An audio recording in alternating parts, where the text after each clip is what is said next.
ओम शांति। 5-10-21 की वाणी है। मीठे बच्चे, आत्मा और शरीर जो पतित और काले बन गए हैं, बाप की याद से इन्हें पावन बनाओ, क्योंकि अब पावन दुनिया में चलना है। प्रश्न: भगवान किन बच्चों को मिलता है? बाप ने कौन सा हिसाब बतलाया है? उत्तर: जिन्होंने शुरू से भक्ति की है उन्हें ही भगवान मिलता है। बाबा ने यह हिसाब बतलाया है कि सबसे पहले तुम भक्ति करते हो, इसलिए तुम्हें ही पहले पहले भगवान द्वारा ज्ञान मिलता है, जिससे फिर तुम नई दुनिया में राज्य करते हो। बाप कहते हैं, तुमने आधा कर मुझे याद किया है, अब मैं आया हूँ तुम्हें भक्ति का फल देने। गीत मरना तेरी गली में। ओम शांति। बच्चों ने गीत सुना। जब कोई मरते हैं तो बाप के पास जन्म लेते हैं। जानते हो हम आत्माएं हैं। वह हो गई शरीर की बात। एक शरीर छोड़ फिर दूसरे बाप के पास जाते हैं। तुमने कितने साकारी पाप किए हैं। असल में हो निराकारी बाप के बच्चे। तुम आत्मा परम पिता परमात्मा के बच्चे हो। रहने वाले भी वहां के हो, जिसको निर्वाण धाम व शांति धाम कहा जाता है। बाप भी वहां रहते हैं। यहाँ तुम आकर लौकिक बाप के बच्चे बनते हो, तो फिर उस बाप को भूल जाते हो। सतयुग में तुम सुखी बन जाते हो, तो उस पारलौकिक बाप को भूल जाते हो। सुख में उस बाप का सिमरन नहीं करते हो, दुख में याद करते हो और आत्मा याद करती है। जब लौकिक बाप को याद करती है तो बुद्धि शरीर तरफ रहती है। उस बाबा को याद करेंगे तो कहेंगे, ओ बाबा है दोनों बाबा। राइट अक्षर बाप ही है, वह भी फादर यह भी फादर। आत्मा रूहानी बाप को याद करती है तो बुद्धि वहां चली जाती है। यह बाप बैठ बच्चों को समझाते हैं। अभी तुम जानते हो बाबा आया हुआ है, हमको अपना बनाया है। बाप कहते हैं, पहले पहले हमने तुमको स्वर्ग में भेजा, तुम बहुत साहूकार थे। फिर 84 जन्म ले ड्रामा प्लान अनुसार अभी तुम दुखी हो पड़े हो। ड्रामा अनुसार यह पुरानी दुनिया खत्म होनी है। तुम्हारी आत्मा और यह शरीर रूपी बस सतो प्रधान थे। फिर गोल्डन एज से आत्मा सिल्वर एज में आई, तो शरीर भी सिल्वर में आया, फिर कॉपर एज में आए। अभी तो तुम्हारी आत्मा बिल्कुल ही पतित हो गई है, तो शरीर भी पतित है। जैसे 14 कैरेट का सोना कोई पसंद नहीं करते हैं, काला पड़ जाता है। तुम भी अभी काले आयरन एजेड बन गए हो। अब आत्मा और शरीर जो ऐसे काले बन गए हैं, तो फिर पवित्र कैसे बने? आत्मा पवित्र बने तो शरीर भी पवित्र मिले। वह कैसे होगा? क्या गंगा स्नान करने से? नहीं। पुकारते ही हैं, है पतित पावन आओ। यह आत्मा कहती है, तो बुद्धि पारलौकिक पाप तरफ चली जाती है। हे बाबा, देखो बाबा अक्षर ही कितना मीठा है। भारत में ही बाबा बाबा कहते हैं। अभी तुम आत्माभिमानी बन बाबा के बने हो। बाबा कहते हैं, मैंने तुमको स्वर्ग में भेजा था, नया शरीर धारण किया था। अब तुम क्या बन गए हो? यह बातें हमेशा अंदर रहनी चाहिए। बाबा को ही याद करना चाहिए। याद सब करते हैं ना। हे बाबा, हम आत्माएं पतित बन गई हैं, अब आओ आकर पावन बनाओ। ड्रामा में यह भी पार्ट है, तब तो बुलाते हैं। ड्रामा प्लान अनुसार आएंगे भी तब जब पुरानी दुनिया से नहीं बनती है, तो जरूर संगम पर ही आएंगे। तुम बच्चों को निश्चय है, बी लॉर्ड मोस्ट बाबा है। कहते भी हैं स्वीट स्वीटेस्ट, अब स्वीट कौन है? लौकिक संबंध में पहले फादर हैं जो जन्म देते हैं, फिर है टीचर। टीचर से पढ़कर तुम मर्तबा पाते हो। Knowledge is source of income कहा जाता है। ज्ञान है नॉलेज, योग है याद। तो बेहद का किसको पता नहीं है। चित्रों में क्लियर दिखाया भी है। ब्रह्मा द्वारा स्थापना शिव बाबा कराते हैं। कृष्ण कैसे राजयोग सिखाएगा? राजयोग सिखलाते ही हैं सतयुग के लिए, तो जरूर संगम पर बाप ने सिखाया होगा। सतयुग की स्थापना करने वाला है बाबा, ब्रह्मा द्वारा कराते हैं। करण करावन हार है ना। वो लोग तो त्रिमूर्ति ब्रह्मा कह देते हैं, परंतु ऊंचते ऊंच शिव है ना। वह साकार है, वह निराकार है। सृष्टि भी यही है। इस सृष्टि का ही चक्र फिरता है, रिपीट होता रहता है। सूक्ष्म वतन की सृष्टि का चक्र नहीं गाया जाता है। वर्ल्ड की हिस्ट्री ज्योग्राफी रिपीट होती है। गाते भी हैं सतयुग, त्रेता, द्वापर, कलयुग। बीच में जरूर संगम युग चाहिए, नहीं तो कलयुग को सतयुग कौन बनाए। नर्कवासियों को स्वर्गवासी बनाने बाप संगम पर ही आते हैं। जितनी पुरानी दुनिया उतना दुख जास्ती। आत्मा जितना तमो प्रधान बनती जाती है उतना दुखी होती है। देवताएं हैं सतो प्रधान। यह तो highest authority God fatherly government है, साथ में धर्मराज भी है। बाप कहते हैं तुम शिवालय में रहने वाले थे, अब है वैश्यालय। तुम पावन थे, अब पतित बने हो, तो कहते हो हम तो पापी हैं। आत्मा कहती है मुझ निर्गुण हारे में कोई गुण नहीं। कोई भी देवता के मंदिर में जाएंगे तो उनके आगे ऐसे कहेंगे, कहना चाहिए पाप के आगे। उसको छोड़ ब्रदर्स को लगते हैं। यह देवताएं ब्रदर्स ठहरे ना। ब्रदर्स से तो कुछ मिलना नहीं है। भाइयों की पूजा करते करते नीचे गिरते आए हैं। अब तुम बच्चे जानते हो, बाप आया हुआ है, उससे हमको वर्षा मिलता है। बाकी मनुष्य तो बाप को जानते ही नहीं, सर्वव्यापी कह देते हैं। कोई फिर कहते अखंड ज्योति तत्व है, कोई कहते वह नाम रूप से न्यारा है। अरे तुम कहते हो अखंड ज्योति स्वरूप है, फिर नाम रूप से न्यारा कैसे कहते हो? बाप को न जानने के कारण ही पतित बन पड़े हैं। तमो प्रधान भी बनना ही है। फिर जब बाप आए हैं तब सबको पावन बनाए। आत्माएं निराकारी दुनिया में सब बाप के साथ रहती है, फिर यहाँ आकर सतो रजो तमो का पाठ बजाती है। आत्मा ही बाप को याद करती है। बाप आते भी हैं, कहते हैं ब्रह्मा तन का आधार लेता हूँ। यह है भाग्यशाली रथ। बिगर आत्मा रथ थोड़े ही होता है। कहते हैं भागीरथ ने गंगा लाई। अब यह बात तो हो नहीं सकती, परंतु कुछ भी समझते नहीं कि हम कहते क्या हैं। अभी तुम बच्चों को समझाया है। यह है ज्ञान वर्षा। इससे क्या होता है? पतित से पावन बनते हैं। गंगा जमुना तो सतयुग में भी होती है।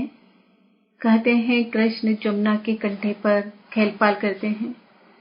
ऐसी कोई बातें हैं नहीं। वह तो सतयुग का प्रिंस है। उसकी बहुत संभाल से पालना होती है, क्योंकि फूल है ना। फूल कितने अच्छे सुंदर होते हैं। फूल से सभी आकर खुशबू लेते हैं। कांटों से थोड़े ही खुशबू लेंगे। अभी तो है ही कांटों की दुनिया। जंगल को बाप आकर गार्डन ऑफ फ्लावर्स बनाते हैं, इसलिए उनका नाम बबुलनाथ भी रख दिया है। कांटों से फूल बनाते हैं, इसलिए महिमा गाते हैं। कांटों को फूल बनाने वाला बाबा। अब तुम बच्चों का बाप के साथ कितना लव होना चाहिए। अभी तुम जानते हो हम बेहद के बाप के बने हैं। अभी तुम्हारा संबंध उनसे भी है तो लौकिक से भी है। पारलौकिक बाप को याद करने से तुम पावन बनेंगे। आत्मा जानती है वह हमारा लौकिक बाप और यह पारलौकिक बाप है। भक्ति मार्ग में भी आत्मा जानती है वह हमारा लौकिक बाप और यह गॉड फादर।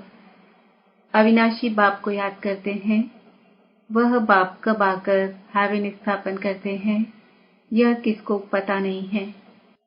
बाप आते ही हैं पतितों को पावन बनाने, तो जरूर संगम पर आएंगे। शास्त्रों में तो कल्प की आयु लाखों वर्ष लिखकर मनुष्यों को बिल्कुल घोर अंधियारे में डाल दिया है। कहते हैं जो बहुत भक्ति करते हैं उन्हें भगवान मिलता है, तो सबसे जास्ती भक्ति करने वालों को जरूर पहले मिलना चाहिए। बाप ने हिसाब भी बतलाया है।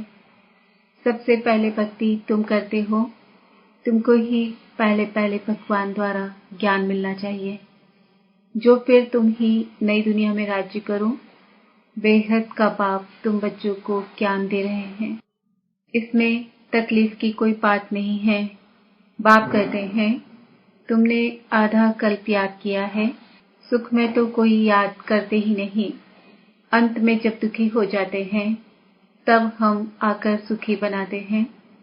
अभी तुम बहुत बड़े आदमी बनते हो, चीफ मिनिस्टर, प्राइम मिनिस्टर आदि के बंगले कितने फर्स्ट क्लास होते हैं, सारा फर्नीचर ऐसा फर्स्ट क्लास होगा। तुम तो देवता बनते हो, दैवी गुण वाले देवता स्वर्ग के मालिक बनते हो। वहां तुम्हारे लिए महल भी हीरों जवाहरों के होते हैं, वहां तुम्हारा फर्नीचर सोने जड़ीत का फर्स्ट क्लास होगा। यह है रुद्र ज्ञान यज्ञ। शिव को रुद्र भी कहते हैं। जब भक्ति पूरी होती है तो भगवान रुद्र यज्ञ रचते हैं।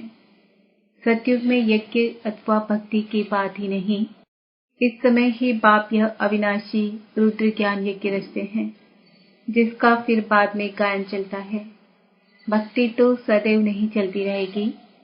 भक्ति और ज्ञान, भक्ति है रात, ज्ञान है दिन। बाप आकर दिन बनाते हैं तो बच्चों का भी बाप के साथ कितना लव होना चाहिए। बाप हमको विश्व का मालिक बनाते हैं।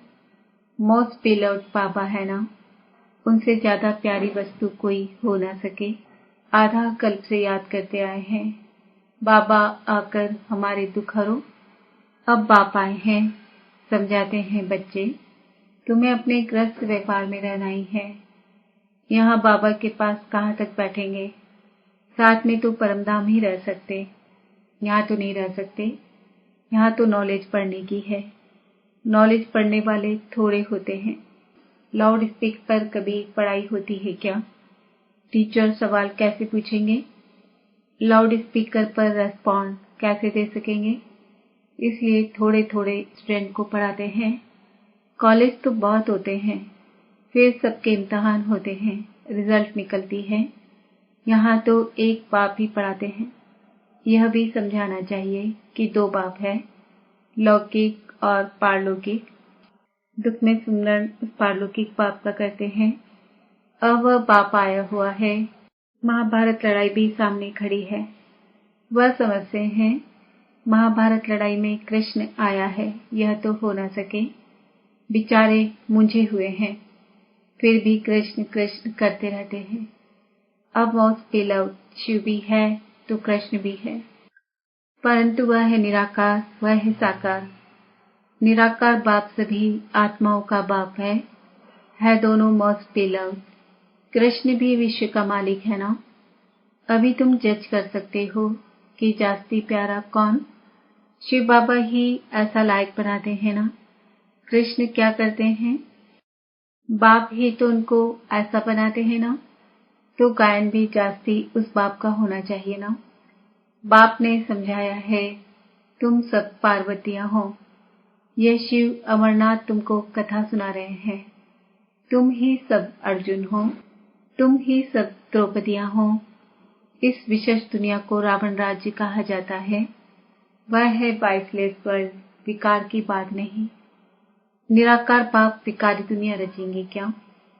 विकार में ही दुख है। सन्यासियों का है ही हठ योग निवृत्ति मार्ग। कर्म संन्यास तो कभी होता ही नहीं। वह तब हो जब आत्मा शरीर से अलग हो जाए। गर्भ जेल में फिर कर्मों का हिसाब शुरू हो जाता है। बाकी कर्म संन्यास कहना रॉन्ग है। हठ योग आदि बहुत सीखते हैं, गुफाओं में जाकर बैठते हैं, आग से भी चले जाते हैं। रिद्धि सिद्धि भी बहुत है, जादूगरी से बहुत चीजें भी निकालते हैं। भगवान को भी जादूगर, रत्नागर, सौदागर कहते हैं, लेकिन उनसे कोई को गति सदगति तो नहीं मिल सकती। वह तो एक ही सच्चा सदगुरु आकर सबकी गति सदगति करते हैं। अच्छा, मीठे मीठे सिकिल दे बच्चों प्रति माता पिता बाप दादा का याद प्यार और गुड मॉर्निंग। रूहानी बाप की रूहानी बच्चों को नमस्ते। हम रूहानी बच्चों की रूहानी बाप दादा को याद प्यार गुड मॉर्निंग नमस्ते ओम शांति। धारणा के लिए मुख्य सार। कांटों से फूल बनाने वाला मोस्ट बी लव्ड एक बाप है, उसे बहुत लव से याद करना है। खुशबूदार पावन फूल बन सबको सुख देना है। यह पढ़ाई सोर्स ऑफ इनकम है, इससे 21 जन्म के लिए तुम बहुत बड़े आदमी बनते हो, इसलिए इसे अच्छी रीति पढ़ना और पढ़ाना है। आत्म अभिमानी बनना है। वरदान। बाप दादा को अपना साथी समझकर डबल फोर्स से कार्य करने वाले सहयोगी भव। कोई भी कार्य करते बाप दादा को अपना साथी बना लो तो डबल फोर्स से कार्य होगा और स्मृति भी बहुत सहज रहेगी, क्योंकि जो सदा साथ रहता है उसकी याद स्वतः बनी रहती है।